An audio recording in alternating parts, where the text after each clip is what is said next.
Live from Austin, Texas, with host Rosie Newberry. Local trends, shopping, and more. This is Studio 512. Good morning, everyone, and thank you so much for joining us today for Studio 512. We featured a brand new festival this time last year, and now it's growing. Founder Nathan Felix and performer Nathaniel Payan are here to tell us more about the second annual Opera Austin Festival. Gentlemen, good morning. Good morning. Thank you for having us. Thank you both so much for being here. Nathan, last year we were so excited for you. It was a brand new baby. We were getting it off the ground. Tell us a little bit about the idea of the festival and what's growing this year. Sure. So last year we decided let's experiment and see if there's a lot of interest in opera and independent opera. So we thought, well, let's do a little festival that sort of brings the community together, showcases new works by new composers, ideally from Austin or Central Texas. And it went off with a hit. We won an award, end of year award. So we thought, okay, let's do it again. Congratulations. And thank you. Thank you. And so this year we're sort of expanding. Obviously we're including more singers, more composers, and again, trying to just really hype up this idea of independent opera in a city of Austin that has so much music, so many options for everyone. And I think that seems like people are interested in more opera, so we want to give it to them. Yeah, and I think it's a really interesting take on the live music scene, so to speak, because opera is not necessarily the first thing you think of when you think of Austin, but we do have so much musical talent here, to your point. And so I want to, if I can, Nathaniel, talk to you, because you're going to be one of the performers this year, right? That's correct. Tell me a little bit about how you got into opera. Well, I first got into music around 6th grade, but as far as opera, I first started my sophomore year at the Butler Opera Center there at UT, and it was my first time ever doing opera. I fell in love with it. I think it's such a symbolic thing to do on stage. It's vulnerable, but also empowering, so I just fell in love with the art. Oh, it's incredible. And moms and dads, I hope you're listening, started in 6th grade. He didn't have to start at the age of 1 in order to become an incredible opera singer. And in fact, you're still working a little bit on your undergraduate, and then you're going to go into performance. Is that right? That's correct, yes. Tell me about that. I'm finishing right now my 4th year in my undergrad in music education, and soon after I'm looking into doing my master's in performance of opera. Wow, that is incredible, and a tenor too. So remind me, if you wouldn't mind, a little bit about where tenor sits in opera for those of us who haven't been in music maybe since 6th grade. I fall a little bit more in the baritone field, which is close to the tenor, but I've got a lower range and a little bit of my higher range. So it falls in between both that. So. And is there a lot of space for that in opera? Is that kind of where they want the men to be singing, or does it need to be really low? I think there's a great balance for that. When you sing baritone, I think there's a beauty of also getting that higher range, but then that lower range. So there's more room for fun parts in the roles. You can be that heroic character, or also that very villainous character or something like that. So, fun. Yeah, I love it. And you're doing a lot of nodding, Nathan. Of course, I was so surprised to learn last year, you don't consider yourself a musician, you consider yourself a composer, and a very in-demand one, we should make sure everybody knows, across the world. Tell me a little bit about what you plan to do for this year. Sure. For this year, I'm going to be having a production of Rebus Dominici, which is an opera that honors one of my best friend's fathers, who I grew up with. He passed away in a secret mission called El Dorado Canyon in 1986. Whoa. So this is a sort of memorializing him, and it's very special and close to my family and to my friends. And so Nathaniel will be playing Fernando Ribas Dominici, the lead character who was my son's father. So. Fantastic. And you are going to be on the main stage. So tell me about the difference between the main stage and the arias stage, or arias. Aria. Yeah. Thank you. I'm trying. No, I didn't grow up in opera. No, that's part of this festival, is that you don't have to know opera. It's just come and you can learn and appreciate sort of just what opera is historically, but also modernly. And so we have 2 stages: the aria stage, which is downstairs in the KMFA radio building. And it's going to be a piano and solo singer. We have, I think, 11 different arias that will be sung by, again, these are all written by composers here from Austin or Central Texas. Living composers is a really big deal when it comes to opera, because so often we think of going back in time. Right. So this is really cool. Yeah, and it plays into that Austin scene that I grew up in, where it's like, write your own songs, write original material. So I want to give opportunities for composers to present their works. And then the main stage will have 3 operas that will be shorter in length. Again, we want to sort of cater to this idea. It's like, you don't have to sit for 3 hours and, maybe fall asleep. These are, sorry. Be lulled. I'm guilty. These are 30 minutes or less operas, again, by living composers, and they'll be staged, and they will have sort of some projections behind them, and they'll tell stories. That's so cool. Yeah. And not only that, you do non-singing portion of the festival as well. So can you tell me a little bit about that? That's right. So from 4 p.m. to 7 p.m. we have a panel that talks about the future of opera and what that looks like. Oh yeah, cool. And then we have a networking speed dating, where if you come, you can be in any industry, but it's just like, do you want to meet people that may have an interest in opera, or just may have an interest in art or music or just festivals?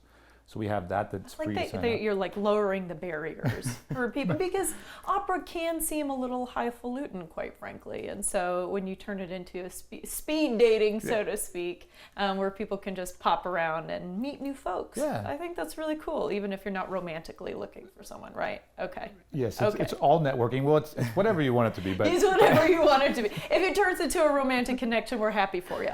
But just real quickly, tickets are still available? They are at our website, operaAustinFestival.com. Sounds good to me. Gentlemen, thank you so much for your time. We appreciate it. Okay, purchase your tickets now for the one-day festival on Saturday, November 15th at operaAustinFestival.com. And now Nathaniel Payan is going to sing for us from an excerpt from that song that you heard about that was composed by Nathan, Ribas Dominici.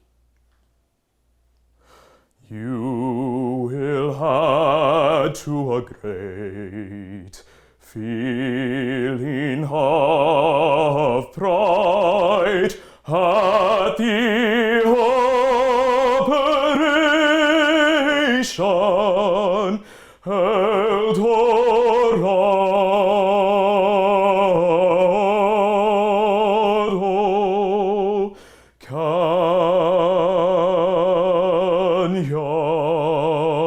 Canyon, fly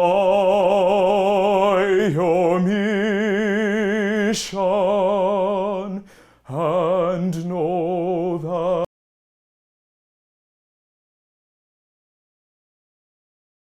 we are here at Half Helen as they've partnered with Warby Parker for the Pupils Project, giving back to some local Austin students.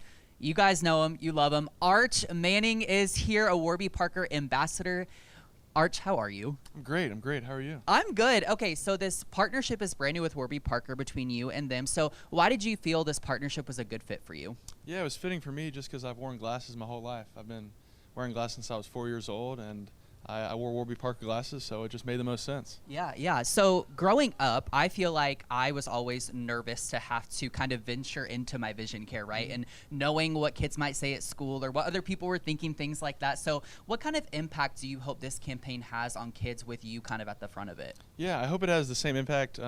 Growing up, I got to watch Superman and see Clark Kent wearing glasses, and Harry Potter, so it made it, I guess, more cool to wear glasses. So I'm hoping I can have the same impact on kids growing up now. Yeah. My favorite thing I think about this event today is that you got to help kiddos pick out their glasses that they're going to take home with them. And that's such a significant experience, getting to pick that out. What was kind of your tactic in helping them, or maybe even encouraging them? Yeah, I was kind of letting them choose what kind of color and design they wanted, to let them go with what they wanted. But it's really cool how Warby Parker and Halfway put this on.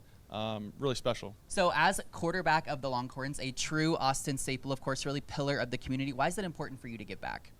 I think just because I've been given so much through the people here in Austin, and now with NIL and how we can partner with brands, it makes most sense to give back. And I was one of these kids one day, or I used to be one of these kids. Yeah, I used to be one of them, right? Mm-hmm. So you and your dad, Cooper, got to work on the commercial you did for Warby Parker together. So what was it like for you getting to work on a commercial with him? It was great.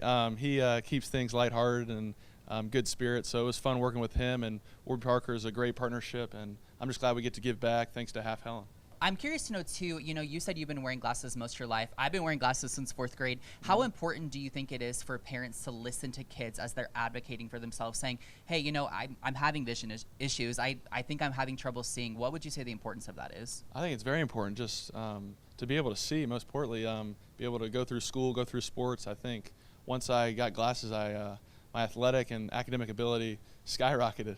I was going to ask that. So in what ways do you feel like having your vision improved and, having proper vision with your glasses, how would you say that enhanced your life and even your career now? Yeah, it enhanced everything. It made it more comfortable at school. I could participate in everything and was confident in whatever I was doing. Arch, what's next that you're excited about? I'm excited to finish up playing this game with these kids and picking out glasses, and then we have a big game in the next few weeks, so I'm excited for this run we're about to go on. Yeah. How much do you love Warby Parker? I love Warby Parker. It's got everything you want in glasses and great style, and I can't wait to keep giving back and wearing Warby Parker through the rest of my life. Yeah, Warby Parker all the way. Well, Arch, thanks for all you're doing for the community and for the kids today as well. Thank you, yeah.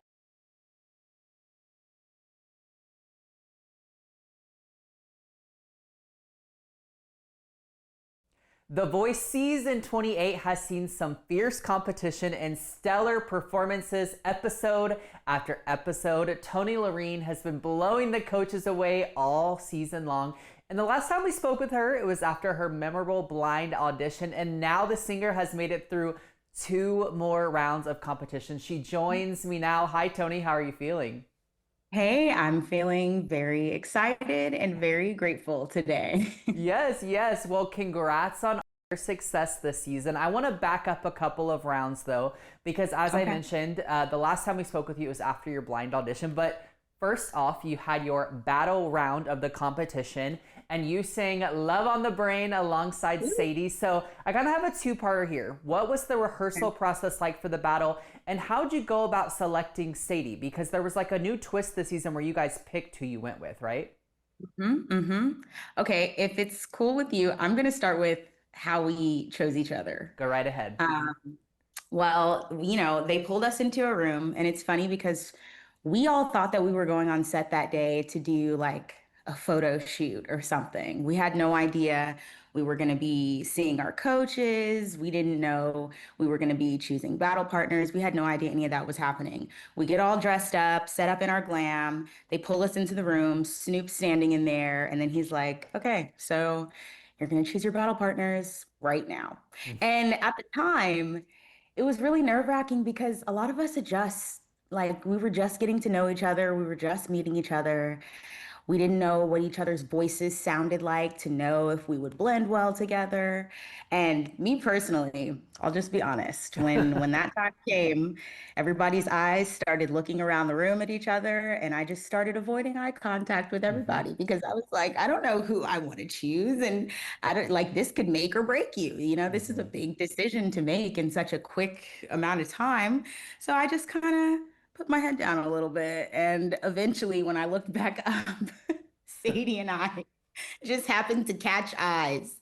And that was pretty much it. And we were paired from that moment forward. But then I started to remember the little bits of info that I knew about Sadie, which was that she had this really nice lower register. So I was like, you know what? This may work out perfectly. This may be great for us. And then as far as our process, in working on the song and turning it into what it was, we started off like where the song started versus what you guys saw on like being aired on TV was like night and day. It was completely different. We went through so many processes of splitting up the lyrics, deciding what harmonies we would do, what new choices we would add to the song. We just knew the song was a popular song. We were both really excited about it, and we wanted to make it as dynamic as we possibly could. We wanted to make it fit both of our voices really well. We wanted to win our battle together and make sure that neither of us were going home. And I think we did a pretty good job of that. Okay, most recently, you performed the show-stopping version of Lady Marmalade in the Knockouts. And last time you and I spoke, we talked about the value of song selection, how important it is to you, and how as a viewer, I recognize the importance of it. So why this song and why for the Knockouts? Because I can tell you were really in it. Yeah, this was my song. This was my song. This was one of our opportunities, to choose our own song. So I just knew I didn't know who I was going to be paired up with for the knockout round when choosing the song. Yeah. So I knew that it was really important for me to choose a song that was going to be big, that was going to show off every aspect of my voice, and that was just going to suit me really well. I wanted to be able to perform. I wanted to be able to engage with the audience. I wanted everyone in the room to just enjoy the performance and truly see the light shining from me. And I figured with a song like that, I just couldn't go wrong. It's strong, it's powerful, it has kind of like the blind audition, it was very strategic. It had all these little elements that I think show not only just a little bit of vocal expertise, but it's a good time. And I want to show my personality and who I am. And I think I got to do that in the song as well. So I just knew this song it's going to show me off well, regardless of what other song my partner may be singing or who else it is that I'm paired against. I just figured it'll work out either way. A song Yeah. like this, you just can't go wrong. Yeah, I mean, it's such a good song, especially with someone who has voice and pipes like you, right? So something that always has really stood out to me about The Voice is how every contestant's journey is so different. And this rings true for all competition shows, but The Voice is special in a way with kind of, the dynamic of the coach being so kind of present throughout the contestants' journeys. And, some people will kind of hop around to different coaches throughout the season based off how their journey works, like I said, but you have been lucky up to this point to continually be on Coach Snoop Dogg. So I'm curious, from your perspective, what's it mean to you to continually be selected by him? I think that just means it was the perfect fit. It didn't have to be me each time. It didn't have to be me. I could have gone over to another team, but I didn't want to. I did not want to be on another team. I made my choice wisely, I feel, and I knew what I wanted when I got on the team. And I also will say, I don't think that if I would have been sent to another team or stolen by another coach, that my relationship with Team Snoop would have changed at all. I think I would have just got a whole new family, just like Sadie. Yeah. But I feel like it was just the right choice.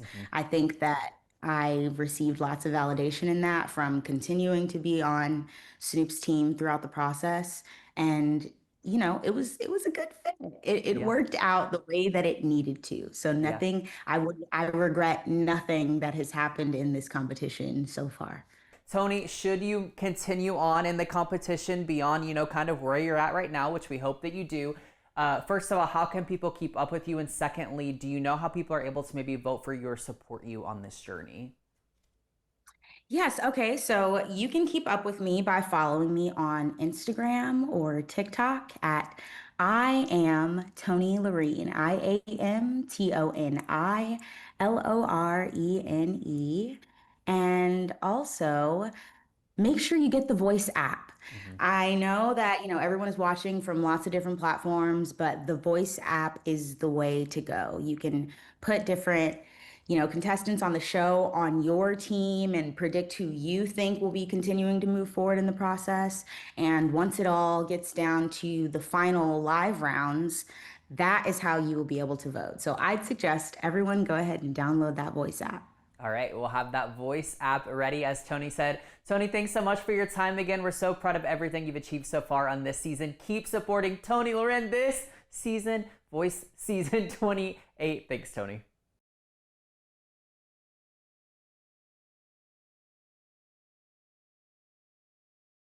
The following portion of Studio 512 is sponsored by Styled by Anya. I'm Style Smart expert Anya Sar, and I'm so excited it's cozy season to share the latest in coziness. Next Star's Dana Devin is here. This peach skin sheets drop is gonna be my quilty pleasure. Dana, let's just be clear. These are not your grandma's quilts. That's not. These are the modern, luxurious quilts. Turn it out.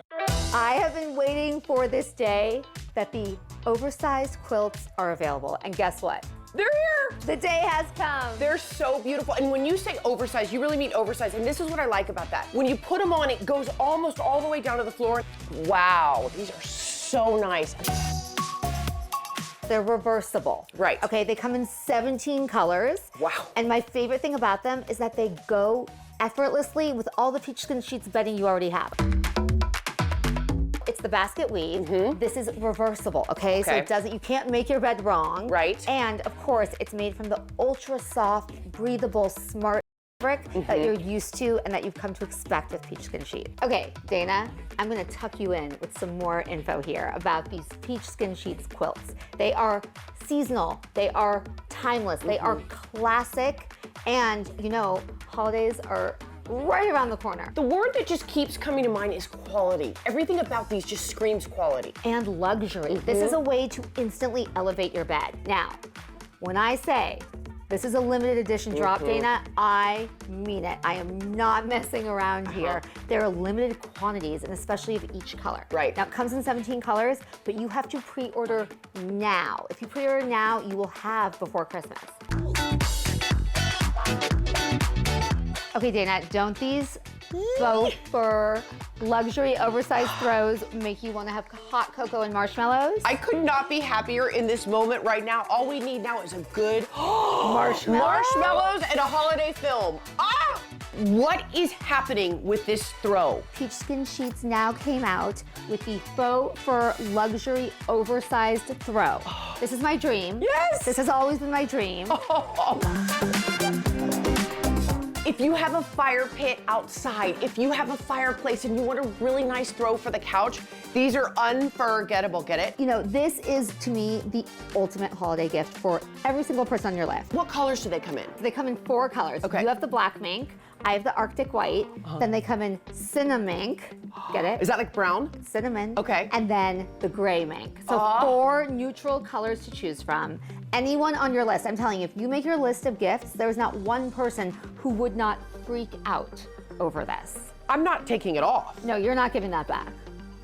So I cannot stress this enough. You want this for holidays. They are such limited edition. Okay. Like this is like the biggest limited edition drop Peach Skin Sheets has ever done. I know you know I'm serious, but about these, I mean, these are gonna be gone. Yeah. They're gonna be gone. You're gonna want this. You're gonna want this.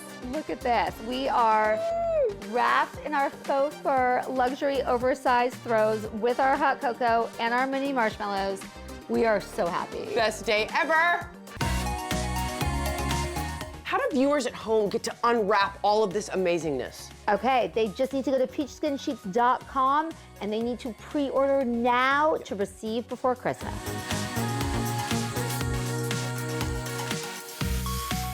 The preceding portion of Studio 512 was sponsored by Styled by Anya.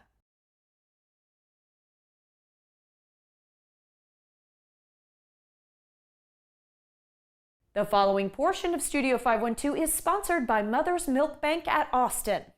The mothers of preterm and sick infants are often those who are least likely to be able to provide milk for their babies, and it's the reason why Mother's Milk Bank at Austin was created. MMBA saves babies' lives by providing prescribed, pasteurized donor human milk, and Executive Director Kim Updegrove is here to tell us more. Kim, let's start by talking about the difference between a milk bank and community sharing of milk. I'm glad you asked this question. So a milk bank is a formal organization. It's a nonprofit organization that screens moms who are healthy and lactating and producing more milk than their baby needs. They get to donate that milk, and the milk then is made safe for tiny, vulnerable infants. And those in particular are babies who are born very premature, so very small, small enough to fit in my hand, or they are born full term but with heart and stomach anomalies that lead them to be able to only tolerate human milk feedings. We are the place that makes that milk safe after it's been donated. Very different from community sharing. Okay, it is incredible what you guys do for our community. I know it's the largest milk bank in the United States, right? That's true. So we didn't set out to be the largest, but it turns out that we've answered a lot of the science questions and a lot of the research, and so we serve the largest number of hospitals around the US. There are so many of these babies born every single year. 60,000 of them are under 3.5 pounds when they're born.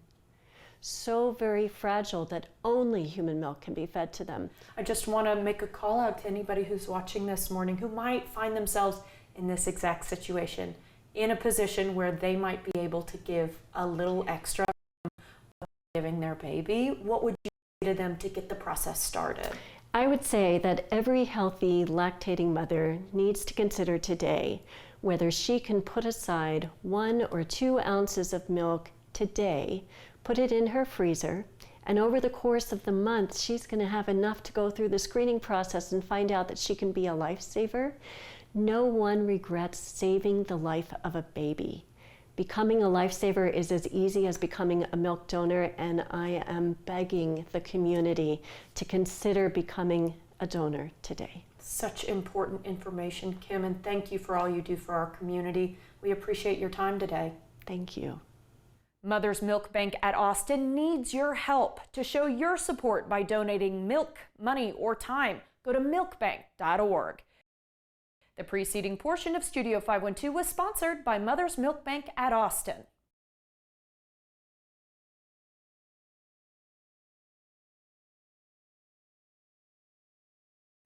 The following portion of Studio 512 is sponsored on behalf of Cricket by Tips on TV.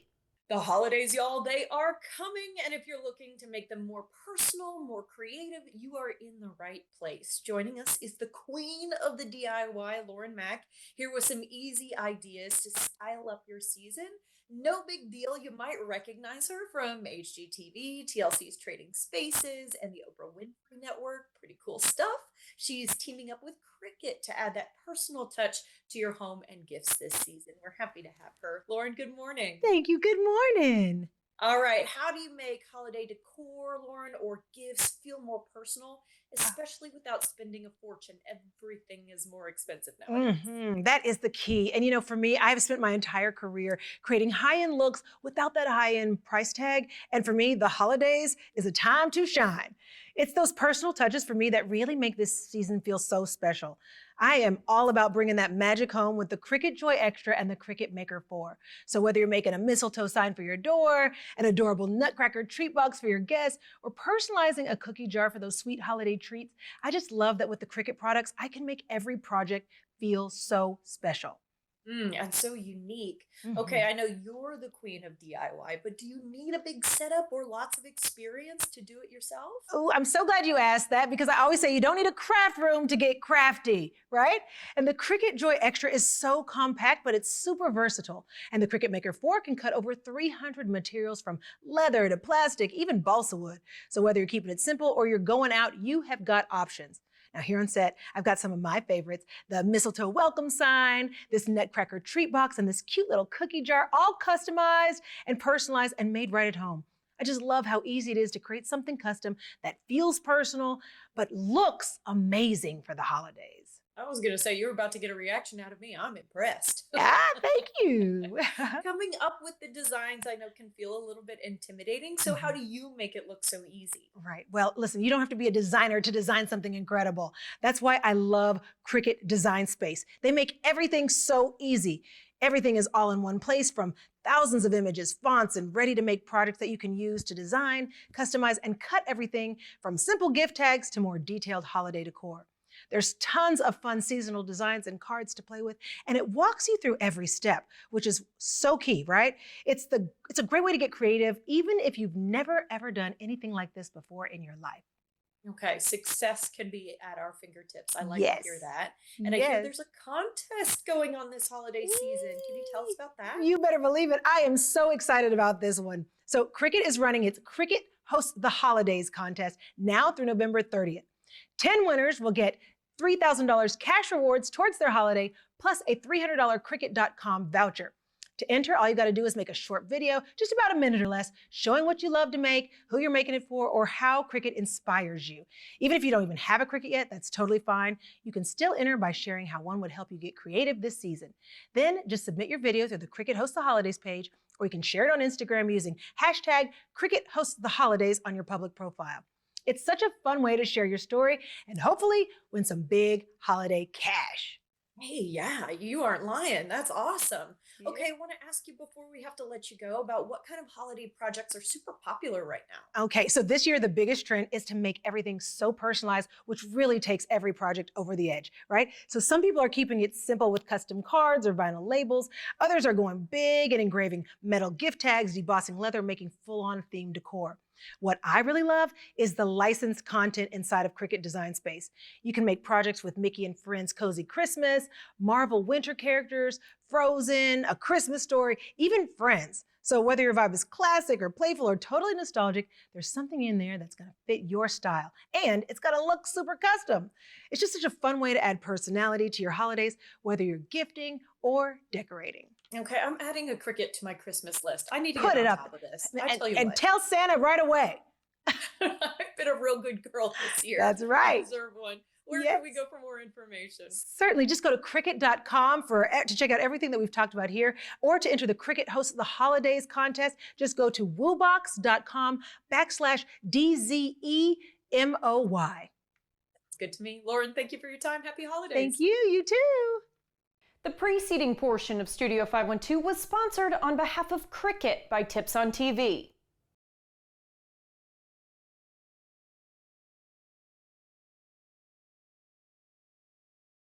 The CW network is bringing romance to prime time with 6 original movies inspired, wait for it, by Harlequin bestsellers. It all begins Sunday night, November 16th, right here on CW Austin with Montana Mavericks. The movie star, Catherine McNamara, is joining us to tell us more. Catherine, hello, good morning. Hi, good morning. Thank you for having me. Thank you for being here. Okay, Montana Mavericks, tell me about it. It officially launches the CW's new Harlequin Originals slate. It's kind of hard to say that word. What does it mean to you to help usher in kind of this fresh take on storytelling? I mean, it's wonderful. You know, I've had a long relationship with the CW from Arrow to Walker Independence, and now to be back kind of headlining this next chapter, for lack of a better word, with Harlequin books. It's really wonderful because we get to bring the classic heart and the romance of the Harlequin novels and modernize it with a CW rom-com twist. And who doesn't want to fall in love with a cowboy, you know? Yes, absolutely. And a happy ending, you know, where things like are all going to turn out right in the end, because I have a feeling that's the way Harlequin novels go. Okay, and Montana... Oh, maybe. Okay. In Montana Mavericks, your character Heather is a big to-doer up in New York. She's an author who heads to Montana basically to sell a family ranch, and then she ends up totally rediscovering herself in the process. I wanted to ask about any aspects of Heather's journey that maybe resonated with you personally. Well, so many. I mean, I think, you know, as an artist, or as anyone who's passionate about whatever their career is, you're always trying to reach that next goal and pursue that next chapter of your life. And that's exactly what Heather is doing. But every time I go home, I find myself reconnecting with my family history and sort of where I came from and my roots. And that sort of grounds me and kind of re-allows me to freshly start into whatever my next chapter is. And that's where Heather's at. Oh, that's so sweet to hear. All right, what does it mean to portray a character that realizes their strengths, okay, through self-discovery, while still having the agency to kind of be open to something new, something like a new relationship, rather than to be defined by it? Because we talk, a lot of us down here in Austin, about, you know, there's so many transplants, and you kind of don't want to hop right into a brand new relationship because that might start to define your time here. So this actually has kind of a parallel to what happens down here in Texas. Yeah. Well, I mean, Heather is a very strong-willed, thick-headed woman, and she will not be stopped for whatever her purpose is in life. But I think that's kind of the most beautiful thing about a new relationship sometimes, is the fun is discovering your dynamic with someone else and seeing how you two work together and learning that other person, while also the hallmark of a great relationship is being able to keep discovering things about yourself independently as well. Lovely. And we have a beautiful heroine, and I looked him up. He is a hunky dreamboat. So Harlequin romance it is. Okay. And there's a huge friendship component. This is maybe one of my favorite parts because Heather brings along her two besties out for the ride to Montana. So how was it portraying female friendship and support, such a big portion of this in the context of something like a holiday romance? Yeah, I mean, look, it's a CW tradition, you know, from Gilmore Girls to Gossip Girl to the DC universe to everything in between. Female friendships run deep on the CW. And it was so much fun to bring that to life in this film because each one of these women is so different and each one is so independent in their own right. And yet they're able to kind of discover something new about themselves and find that space and that courage to step outside of their comfort zones from something they're running away from. And I mean, I don't know what I would do without the girlfriends in my life. So I see parallels in this film. Yeah, absolutely. Okay, you said it yourself.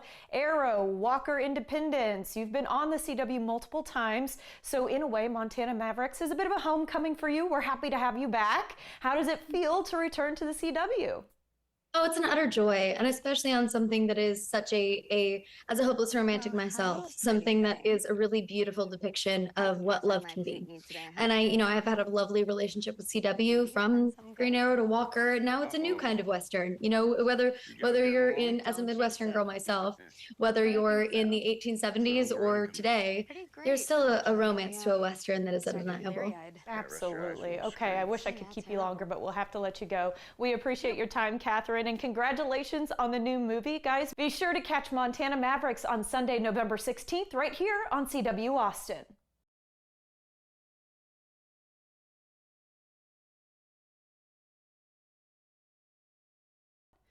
Content segments during Studio 512 were paid for by Cricket, by Tips on TV, Mother's Milk Bank at Austin, and styled by Anya. We have a lot of fun here on Studio 512. If you missed any of our great segments, be sure to check out our website where we like to post the fun things we do. Our feed covers content like arts and entertainment, food and drink, fashion and beauty, home and garden, stuff for kids and pets, as well as information from area experts. In addition, you can check out web-exclusive content that you can only find on Studio512TV.com. We also love to post behind-the-scenes funny moments, outfit inspirations, and more on social media.